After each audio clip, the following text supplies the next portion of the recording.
Praise the Lord. கர்த்தருடைய பரிசுத்த நாமத்திற்கு மகிமை உண்டாவதாக. மீண்டும் உங்களை சந்திப்பதில் கர்த்தருக்கு நான் நன்றி செலுத்துகிறேன். இந்த நாளிலும் கூட தேவன் நமக்கு வைத்திருக்கிறதான அந்த வார்த்தையை நாம் சற்று தியானிக்கலாம். எடுத்துக்கொள்வோம். மத்தேயு எழுதின சுவிசேஷம் 5வது அதிகாரம் 48வது வசனத்தை நாம் பார்க்கலாம். மத்தேயு 5:48. ஆகையால் பரலோகத்தில் இருக்கிற உங்கள் பிதா பூரண சர்க்குணராய் இருக்கிறது போல நீங்களும் பூரண சர்க்குணராய் கடவீர்கள் என்று சொல்லப்படுது. அப்படின்னா என்ன? அவர் நம்மிடத்தில் எதிர்பார்க்கிற தேவனாக expects you to be like him as he is perfect. பூரண சர்க்குணர் பர்ஃபெக்டாக இருக்கிறார். God is perfect.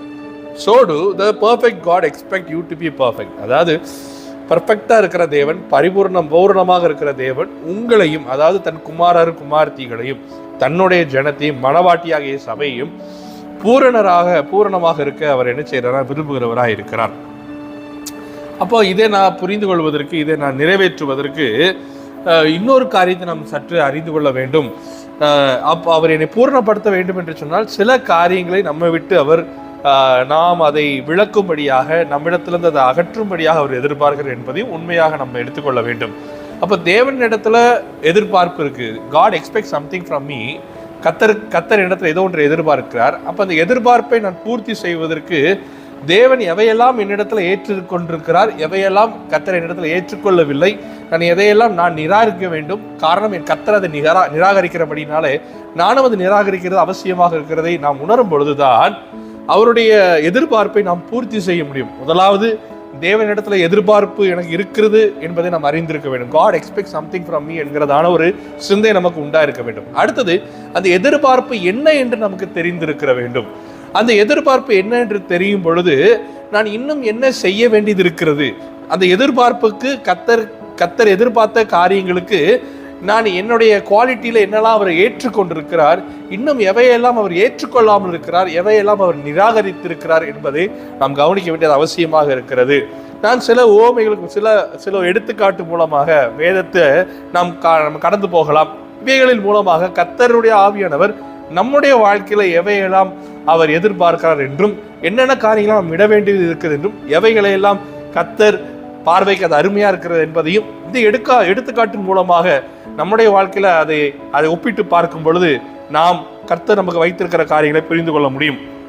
முதல் காரியத்தை பார்க்கும் பொழுது, ஆதி பெற்றோராகிய ஏதேன் தோட்டத்துக்கு நீங்க போவீர்கள் என்று சொன்னால் ஆதியாகமத்தின் புத்தகம் 2வது அதிகாரம் 17வது வசனம். ஆனாலும் நன்மை தீமை அறியத்தக்க விருட்சத்தின் கனியை புசிக்க வேண்டாம், அதை நீ புசிக்கும் நாளிலே சாகவே சாவாய் என்று கட்டளையிட்டார். கர்த்தர் எல்லாவற்றையும் உண்டாக்கி, இந்த உலகத்தையும் சகல காரியத்தையும் உண்டாக்கிட்டு ஏதேன் தோட்டத்தை அருமையை உண்டாக்கி விட்டு நடுலதான அந்த மரத்தை, நன்மை தீமை அறியத்தக்கதான மரத்தை மாத்திரம், அந்த கனிகளை மாத்திரம் நீ என்ன செய்ய வேண்டாம், புசிக்க வேண்டாம் என்று அவர் அவர்களுக்கு சொல்லுகிறார். அப்படின்னா என்ன அர்த்தம்? கர்த்தர் ஆகிய தேவன் ஆதாமும் ஏவாளும் கீழ்ப்படிந்து கர்த்தர் சொல்லுகிறதை இவர்கள் செய்வார்கள் என்று அவர் எதிர்பார்ப்பு இருந்துச்சு. அந்த எதிர்பார்ப்பு அடுத்த கட்டத்துக்கு எப்படி போகுது அப்படின்னு பார்த்தீங்கன்னா, ஆதியாகமம் 3:4 வாசிக்கலாம். அப்பொழுது சர்ப்பம் ஸ்திரியை நோக்கி, நீங்கள் சாவதில்லை. கர்த்தர் சொன்னார், நீ சாகவே சாவாய். சர்ப்பம் சொல்லுது, பிசாசு சொல்லுகிறார், நீ சாகவே சாவாய். எது உண்மை அப்படின்னு பார்த்தீங்கன்னா, அடுத்த வசனம் சொல்லுகிறது இது, நீங்கள் இதை புசிக்கும் நாளிலே உங்கள் கண்கள் திறக்கப்படும் என்றும், நீங்கள் நன்மை தீமை அறிந்து தேவர்களை போல இருப்பீர்கள் என்றும் தேவன் அறிவார் என்றது. பாருங்க, நன்மை தீமை அறியத்தக்க காரியங்களை புசிக்க வேண்டாம் சொன்னாரா, எதுவும் புசிக்காம இருக்க சொன்னாரா அப்படின்னு கேட்டுட்டு அடுத்த ஒரு காரியம் சொல்லுது பாருங்க, நீங்கள் சாகவே சாவதில்லை. ஒன்று. அடுத்தது, நீங்க தேவனை மாதிரி இருப்பீங்க. ஏற்கனவே அவர்கள் தேவனை போல இருக்கிறார்கள். அடுத்த ஒரு காரியம் சொல்லுகிறான், இதை தேவன் அறிந்திருக்கிறார். எப்படியெல்லாம் ஃபேப்ரிகேட் பண்றான்னு பாருங்க. அதே அதிகாரத்துல நாம் 22வது வசனத்துக்கு போவோம்னு சொன்னா, பின்பு தேவனாய கர்த்தர், இதோ மனுஷன் நன்மை தீமை அறியத்தக்கவனாய் நம்மில் ஒருவனை போல் ஆனான். அப்போ சர்ப்பம் சொன்னதை போல இவரும் சொல்லுகிறாரோ, இப்பொழுது அவன் தன் கையை நீட்டி ஜீவ விருட்சத்தின் கனியை பறித்து புசித்து என்றென்றைக்கும் உயிரோடு இருக்காதபடிக்கு செய்வோம் என்றான். அப்போ அவன் சொல்வதை தேவன் சொல்வதை போல காணப்படுகிறது. அப்படி அல்ல.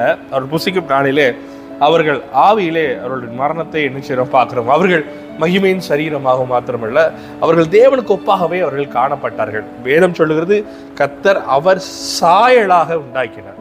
அந்த சாயலை இந்த மனிதன் இழந்து போய்விட்டான். இன்று அந்த சாயலை கொண்டு வரும்படியாக கிறிஸ்து வந்திருக்கிறார். இந்த சாயல் பூரணம் அடையும்படியாக கிறிஸ்துவின் மூலமாக கர்த்தர் நம்மிடத்தில் என்ன செய்றார்னா எதிர்பார்க்கிறவராய் இருக்கிறார். அன்னைக்கு ஆதி பெற்றோர்கிட்ட கீழ்ப்படிதலை எதிர்பார்த்தார், அவர்கள் அதை செய்யவில்லை. இன்றும் கூட கர்த்தர் நம்மிடத்தில் எத்தனையோ காரியங்களை சொல்லுகிறார், அதை நாம் செய்திருக்கிறோமா என்றதான ஒரு கேள்வி வர வேண்டும். சில நேரங்களில் கர்த்தர் சொல்லுகிற காரியம் அது கடினமாக இருப்பதை போல காணப்படும். அதற்கு எதிர்மறையாக செய்வது ரொம்ப சுலபமாக இருக்கும்.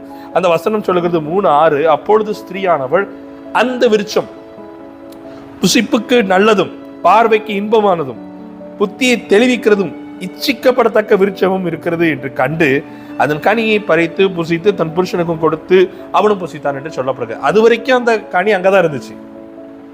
சர்ப்பன் சொன்னதுக்கு அப்புறம் அந்த கனி வரல, அதுக்கு முன்பதாகவும் அங்கதான் இருந்துச்சு. அப்பவும் அது இச்சிக்கத்தக்கதான் இருந்துச்சு. ஆனால் இந்த சர்ப்பம் பேசினதான வார்த்தை உங்களுக்குள் கிரியை செய்ய ஆரம்பிக்கிறது. எனக்கு அருமையானது என்னுடைய பிள்ளையே, இன்றும் கூட நம்மளுடைய வாழ்க்கையில, இந்த உலக வாழ்க்கையில பார்ப்பீர்கள் என்று சொன்னால், உலகம் எப்படியாவது தன்னுடையதை உங்களுக்குள் புகுத்துவதற்கு அது இச்சிக்கத்தக்கதா எல்லாவற்றையும் அருமையாக பார்ப்பதற்கு அழகாக அட்வர்டைஸ்மெண்ட் நீங்கள் போற்றவற்றைகளை போல அது ரொம்ப கவரத்தக்கதான காரியங்களை இந்த உலகம் உங்களுக்கு ப்ரொஜெக்ட் பண்ணிக்கிட்டே இருக்குது. சில நேரங்களில் ஒரு அட்வர்டைஸ்மெண்ட்டை பார்க்கும் பொழுது அது உங்களிடத்துல இல்லை, அந்த பொருள் உங்களிடத்தில் இல்லை, நீங்கள் குறைவுபட்டவர்களை போல அவன் சித்தரிப்பது உண்டு.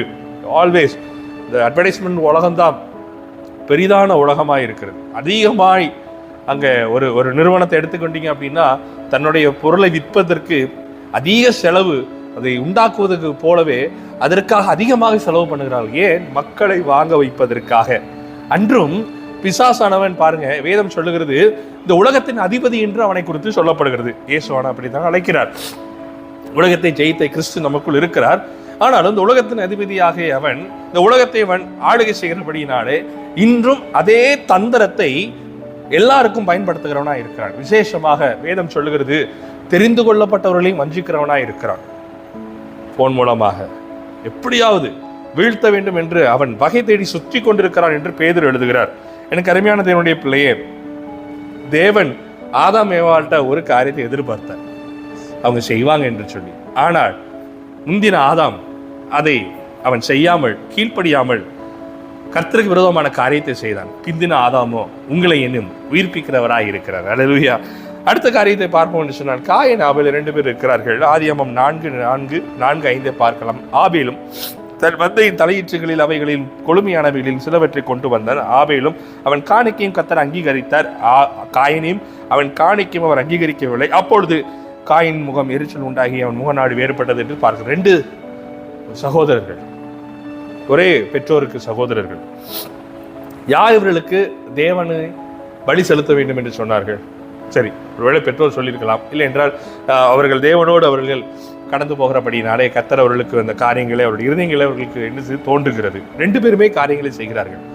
ஆனால் ஒருவன் உடைய காரியத்தை கர்த்தர் ஏற்றுக்கொள்கிறார். காரணம், அங்க வசனம் சொல்லுகிறது 4ஆம் வசனம் 4:4 ஆபேலையும் அவன் காணிக்கையும், இங்கே சொல்லப்படுகிறது காயேனையும் அவன் காணிக்கையும் ஏற்றுக்கொள்ளவில்லை, அவங்க ஏற்றுக்கொள்கிறார். அப்போ காணிக்கை முக்கியம் அல்ல, காணிக்கை கொடுக்கிறதான காணிக்கை என்று சொன்னால் பொருளாதாரத்தின் காரியமோ இல்லை என்றால் நாம் ஒரு பொருளாக தேவன் கொடுப்பதை மாத்திரம் சொல்லவில்லை.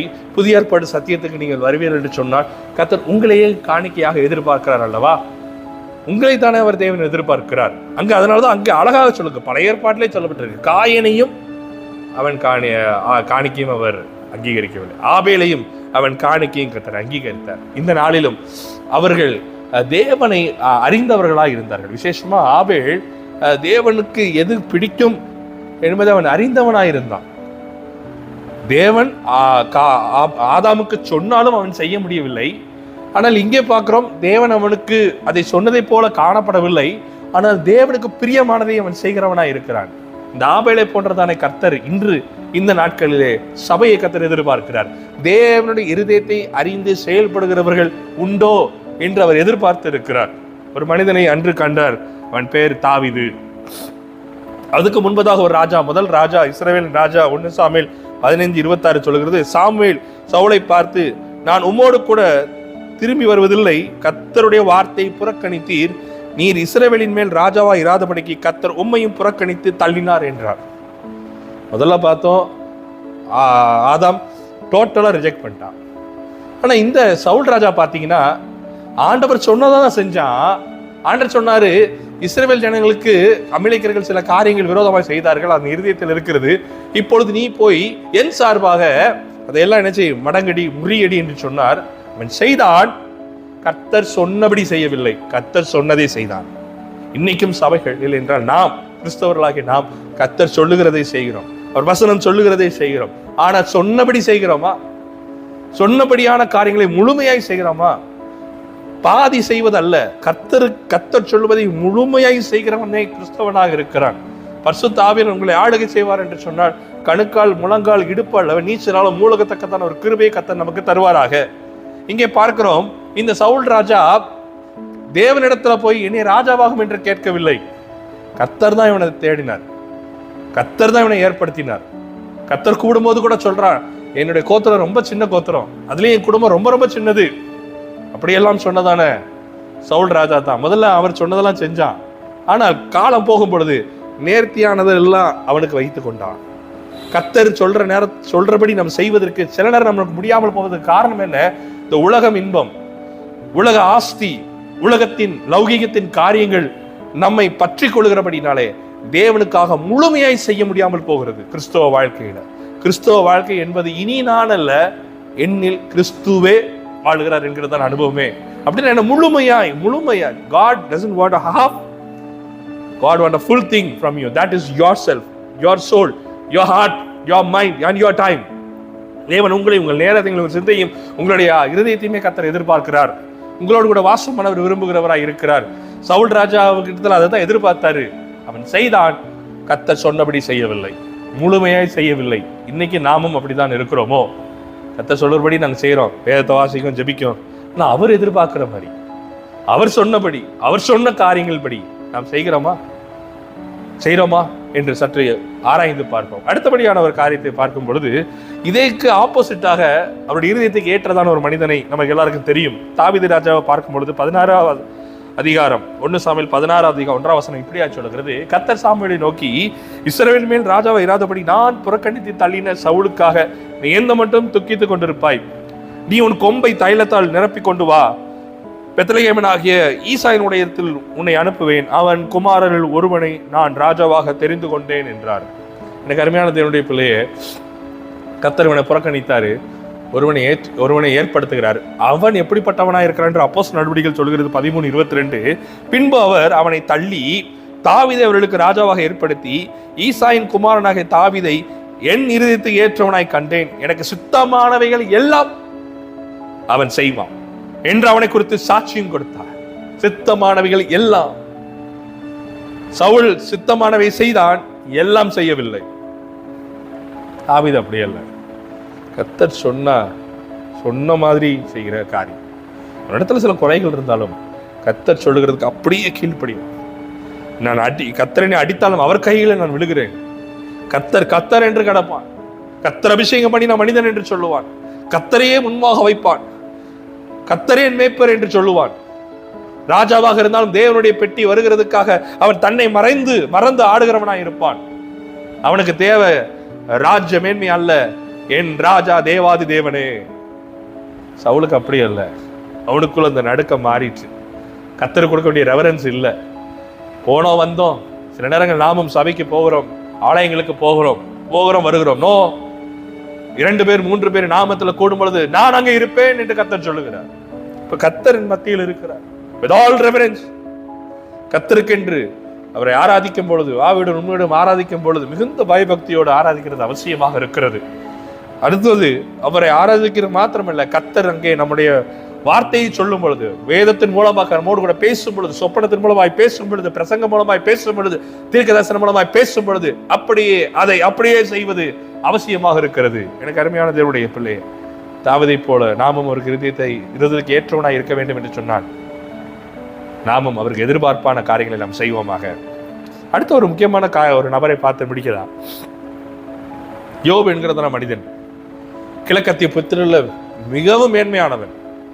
இந்நாட்களில் சொல்லும் என்று சொன்னால் ஆசிய கண்டத்திலே ஒரு குடும்பத்தாரை குறித்து அம்பானி என்று சொல்லுவார்களே, பெரிய மேன்மையானவர். அவன் மிகுந்த ஆஸ்தியை கொண்டவன் மாத்திரமல்ல, ஞானி, மிகுந்த ஞானம் உடையவன். இன்று காணப்படுகிறதான கான்ஸ்டலேஷன் என்று சொல்லுகிறதான இந்த ஸ்டார்ஸ், நட்சத்திரங்களின் கூட்டமைப்பு இருக்கல்லவா, அதை அன்று அவன் எழுதி வைத்தான். வேதம் சொல்லுகிறது முதல்ல எழுதின புத்தகமே யோபு என்று சொல்லப்படுகிறது. பழமையான எழுதப்பட்ட புத்தகங்கள் யோபு என்று சொல்லப்படுகிறது, எழுத்தின் பிராமாக. அப்போ அந்த அளவுக்கு ஞானம் உடையவன் அவன்.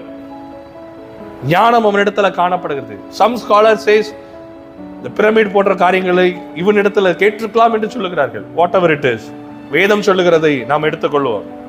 கூட்டமைப்பை எல்லாம் இன்னைக்கு பார்த்து சொல்லுகிறாங்க. ஆனா அன்னைக்கு பல ஆண்டுகளுக்கு முன்பதாக அவன் ஆபிரகாமின் நாட்கள்ல வாழ்ந்ததான யோபு, அவனுக்கு தேவன் வெளிப்படுத்தினார். அவ்வளவு ஞானம், அவ்வளவு ஐஸ்வர்யம், அவ்வளவு கனம். வேதம் சொல்லுக, கிழக்கத்திய புத்திரையில் அவனை போல ஒருவனும் இல்லை. அது மாத்திரம் இல்லை, ரொம்ப ரொம்ப முக்கியமான விஷயத்தை கர்த்தர் அவனை குறித்து சொல்லுவார். என் தாசனாக யோபின் மேல் கண் வைத்தாய். அவன் உத்தமன், சன்மார்க்கன், கர்த்தருக்கு பயப்படுகிறவன். என்ன ஒரு ஸ்டேட்மெண்ட், என்ன ஒரு சர்டிபிகேட் கர்த்தர் கொடுக்கிறாருங்க. கர்த்தர் இவ்வளவு ஒரு மேன்மையான மனுஷன், இவ்வளவு ஒரு மேன்மையான மனுஷன். அப்படிப்பட்ட ஒரு மனுஷனிடத்திலும் கர்த்தர் எதிர்பார்த்தார். நம்ம எல்லாருக்கும் தெரியும், முதல்ல போய் பிசாசானவன் அவர் இடத்துல போய் கேட்கும் பொழுது, அவனுடைய சரீரத்தை மட்டும் விட்டுவிடு, மீதி எல்லாவற்றையும் நீ தொட்டுப்பார் என்று சொல்லுகிறார். உடனே அவனை எல்லாம் செய்கிறான். எல்லாம் அழிந்து போயின, ஆடு மாடுகள், எல்லாவற்றுக்கும் மேலாக பிள்ளைகள் எல்லாம் போனது. கர்த்தர் கொடுத்தார், கர்த்தர் எடுத்தார், கர்த்தருடைய நாமத்திற்கு மகிமை உண்டாவதாக. Oh, what a statement it is. பரலோகத்துக்கு போனா தேவனை பார்க்கிற ஒரு பெரிய சந்தோஷம், அப்படியே சில நீதிமான்களையும் பார்க்கிறது ஒரு சந்தோஷம் அல்லவா? அதுல ரொம்ப முக்கியமான நீதிமானா இருப்பது யோபு. பார்த்தா கேட்கணும், எப்படியா சொன்னீர்? ஆஸ்தி ரைட்டு, பிறகு கூட சம்பாதிச்சுக்கலாம். பிள்ளைகள், இத்தனை பிள்ளைகளும் இழந்தாலும் கர்த்தருடைய நாமம் மகிமைப்படுவதாக என்று அவனை துதித்தானே. எப்படி? அவன் கர்த்தரை அறிந்திருந்தான். கர்த்தர் அவன்கிட்ட எதிர்பார்த்தார். என்னுடைய மகன் நாவினால் ஒன்றும் சொல்ல மாட்டான். அப்படியே அவன் செய்தான். எவ்வளவு ஒரு நம்பிக்கை யோபு மேல. அந்த நம்பிக்கையை கர்த்தர் நம்ம மேல வச்சிருக்கிறாரா? வச்சிருக்கிறார். ஏன் அப்படின்னா, நம்மளுடைய முதல் சகோதரன் இயேசு நமக்காக அவர் எல்லாம் செய்து முடித்திருக்கிறார். அவர் வழியில நம்ம நடக்கிறது மாத்திரம்தான் பாக்கி. இன்னும் அது போக செய்து முடிப்பதற்கு தன்னுடைய ஆவியானவரையும் தந்து கொடுத்திருக்கிறாரு. என்றும் தந்தும் எனக்காக பரிந்து பேசிக்கொண்டே இருக்கிறார். இப்பொழுது செய்வான், இன்னும் செஞ்சிருவான், இப்பொழுது அந்த செய்வா என் மக, இன்னும் கொஞ்ச காலத்துல அவன் எழும்பிடுவா, எல்லாம் அவர் சொல்லிக்கிட்டே இருக்கிறார். கருமையான தேவனுடைய பிள்ளையை யோபுவை பார்க்கிறோம். நல்ல மனிதன், மிகவும் செல்வம், நீதிமான், எல்லா வகையிலும் top. And God was expecting he to be truthful. He was, and faithful also. அவன் உண்மையும் நீதியுமாக எல்லா வகையிலும் கர்த்தர் எதிர்பார்த்தபடி அவன் நிறைவேற்றினான். அதோட உள்ள அடுத்த ஒரு காரியம் வருகிறது. அவன் சரீரத்தையும் தொட்டான். அப்பொழுதும் அவன் ஒன்றும் சொல்லவில்லை. நாவினால் ஒரு பாவம் செய்யவில்லை. அவன் மனைவி தூஷித்து சாவும் என்று சொல்லும் பொழுது கூட தேவனுக்கு விரோதமாய் ஒரு முறுமுறுப்பும் பண்ணவில்லை. நண்பர்கள் எல்லாம் வருகிறார்கள். 40 அதிகாரம் அவனை குறித்து பேசி எடுக்கிறார். முதல்ல ஆரம்பிக்கும் போது நல்ல நண்பர்களா தான் இருந்தாங்க. 7 நாள் பேச முடியாத அளவுக்கு துக்கம் தொண்டையை அடிச்சுக்கிட்டு இருந்துச்சு. அடுத்த 40 அதிகாரமும் அவனை திட்டி, அவன் இருதயத்தை காயப்படுத்தி எல்லா வகையிலும் அவனை துன்புறுத்தினார்கள். தேவனாய கர்த்தர் சொன்னார், என் தாசனாகிய யோபை போல நீங்கள் நிதானமாய் பேசவில்லை. அவ்வளவு இருந்தாலும் அவன் பேசலாம். அவ்வளவு நீதிமான பெர்ஃபெக்ட் மேன். And yet இவ்வளவு நீதியாய் நடந்தாலும் வேதம் சொல்வதை போல பரிசுத்தமானவன் இன்னும் பரிசுத்தமாகட்டும், நீதி செய்கிறவன் இன்னும் நீதி செய்யட்டும். யோபுனிடத்துல ஒரு சின்ன காரியம் இருந்தது. அது யோபு கண்டுபிடிக்க முடியாத கர்த்தர் ஒரு காரியத்தை அவனோடு கூட இடைப்படுகிறார். யோபு பேசுகிறதை பார்க்கலாம். யோபு 42வது அதிகாரம் 2 வசனம் எல்லாருக்கும் தெரியும். தேவரீர் நீ சகலவற்றையும் செய்ய வல்லவர், நீ செய்ய நினைப்பது தடைபடாது. அறிவில்லாமல் ஆலோசனை மறைக்கிற இவன் யார்? ஆகையால் நான் எனக்கு தெரியாததை என் புத்திக்கு எட்டாததையும் நான் அறியாததையும் அளப்பினேன். ஹவு கேன் கான்ஸ்டலேஷன்ஸ் பத்தி சொல்றான். நிறைய ஞானம் உடையவன், எல்லா மூப்பர்களும் இவனிடத்துல ஆலோசனை கேட்க வருகிறார்கள். இப்படி ஒருத்தவனுக்கு இது தெரியலைங்கிறானே, என்னது அது? அது என்னது ஆச்சரியம்? இவனுக்கு தெரியல, தேவனை இவனுக்கு தெரியுமே, தேவனை அறிந்திருந்தானே, அதனாலதான் உண்மையா இருந்தா. வாசிக்கலாம். நீர் எனக்கு செவி கொடும். அவன் சொல்லுகிறான், நான் புத்தியனமா பேசிட்டாண்டவரே. என்ன புத்தியனமா பேசிட்டான்?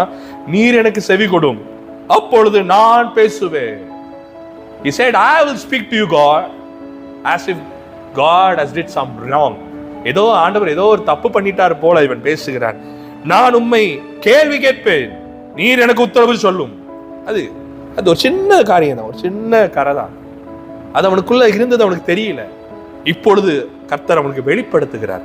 இது வெளிப்பட்டதுனால அடுத்த காரியத்தை பாருங்க.